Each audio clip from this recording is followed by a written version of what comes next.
आमर गंजामवासी ब्रह्मपुर सहर पर ये गोटे ऐतिहासिक दिन। गंजाम रु अनेक आमर लक्ष लक्ष भाई भौणी माने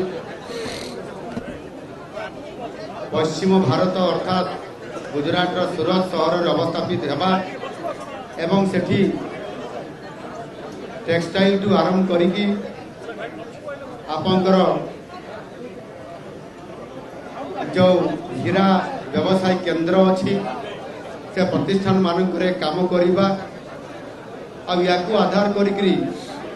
लक्ष लक्ष लोकंकर जीवन जीविका सहित एक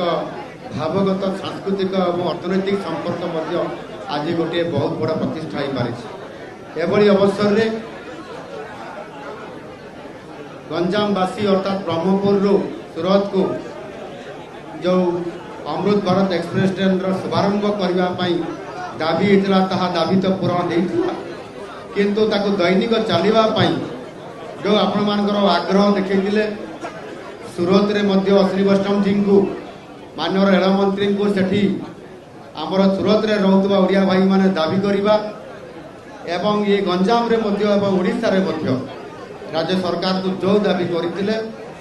ये दाबी को सरकार के तरफ रेल मंत्री महोदय को आमे यहाँ को पूरण करा जाऊ बोली जो कथा रखी अर्थात रेल विभाग आमर रेल मंत्री कथा दे कथा आज रखी एवं ये अमृत भारत एक्सप्रेस ट्रेन को आज दैनंदिन अर्थात प्रत्येक दिन रे ट्रेन चलवार व्यवस्था को आज से सफल कर आज पुरी कोरापुट पुरी एक्सप्रेस ट्रेन पूर्व ओडिशा रो पश्चिम ओडिशा और पश्चिम ओडिशा रो दक्षिण ओडिशा पर्यंत एभली एक ट्रेन सप्ताह 3 दिन चलवार व्यवस्था को आज शुभ उद्घाटन आज करा जायछि। आज आपण मान पाखरे से तांकर मंतव्य रखिछंती जे भुवनेश्वर पुरी संबलपुर जमी विश्वस्तरीय रेल स्टेशन प्रतिष्ठा करा जाउछि ठीक से भाव में ब्रह्मपुर ये रेलवे स्टेशन को विश्वस्तरीय करा जिवो एवं सेति पई 300 कोटी ऊर्ध्व टंकार से व्यवस्था करिछंती। एणु निश्चित भाव में जिते बड़े आम सरकार आसिला एवं डबल इंजिन सरकार ओडिशा रे चलिला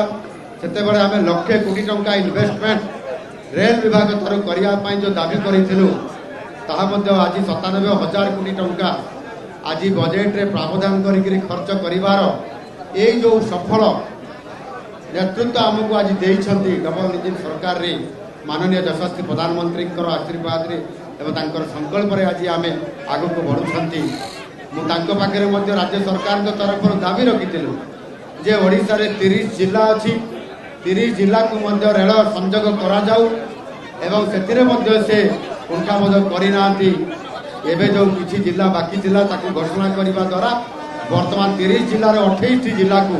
रेल संयोग होगापाई से संकेत दे सारी बाकी रहा केवल 2टी जिला कंधमाल एवं देवगढ़ जिला ताकू करने रेल ब्याप धरिकी आम ट्रेन रे आसला बेले ताकू आम से आलोचना करूँ केमी संयोग कर ओडिशा जेभली भाव में पूर्व दयर परिकल्पना कथा एठी माननीय मोदी जी तांकर अभिभाषण रे रखिथिले एवं ओडिशा मध्य विकास रेल इंजिन हिसाब रे ग्रोथ इंजिन हिसाब रे काम करिवो विकसित भारत पई। आज जदि आमे रेल रे जदि आज आमे लक्षे कोटी टंका 5 वर्ष जगह 2 वर्ष रे तार इन्वेस्टमेंट बा आज आमे से अर्थ आज पाउछंती आगामी दिन रे आहुरी अधिक ओडिशा को समृद्ध करिवार ये रास्ता फिटी जाउछि। सेही बड़ी भाव में आम सरकार आसिला परे मध्य एठी गंजाम जिला ब्रह्मपुर शहर को मध्य ग्रेटर ब्रह्मपुर शहर या घोषणा करने एवं कार्यकारी करने आम सबुज संकेत देचु ता सहित गोपालपुर पोर्ट बाहुदा पोर्ट एवं ये ब्रह्मपुर सहित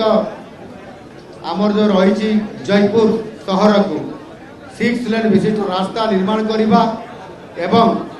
आमर ये गंजाम रु ब्रह्मपुर रु पारलाखेमुंडी ब्रह्मपुर सहर रु आमे छत्तीसगढ़ पर्यंत आउ गोटे आमे बड़ रास्ता सिक्स लेन रास्ता खोलिया जो निष्पत्ति नहीं द्वारा दक्षिण ओडिशार एवं ये जो गोपालपुर जो बंदर भित्तिक गोटे बृहत सहर होगापाई जाऊँगी आउपाई किछि दिन पूर्व आमर जापान जो कंपनी आसी जो 67,000 कोटी टंका से खर्च करिकी ग्रीन आमोनिया एवं ग्रीन आपंकर जो मिथानल जो प्रोजेक्ट करने जाऊँच द्वारा गोपालपुर या द्वारा आपंकर समुदाय 7,600 लोक चाकरी पाइबे ये प्रकार विकास आज आम सरकार देवाई जाऊँगी से दृष्टिकोण आज एक ऐतिहासिक मुहूर्त में समस्त को आपण धन्यवाद देवी जे आपण समस्ते ये वार्ता को एवं सर्वोपरि ओडिशार समृद्ध ओडिशा जो निर्माण करने आज आम सरकार संकल्प नहीं साकार करने गंजामवासी को एवं ब्रह्मपुरवासी को मु धन्यवाद दूची ये आपण दाबी आगामी दिन में जो गुड़िक भी अच्छी निश्चित भाव में रेलमंत्री को आम छाड़ा ना से आम ओडिशार प्रतिनिधित्व करुँच आम आगामी दिन में आहरी अधिक ट्रेन देवा सहित रेल विकास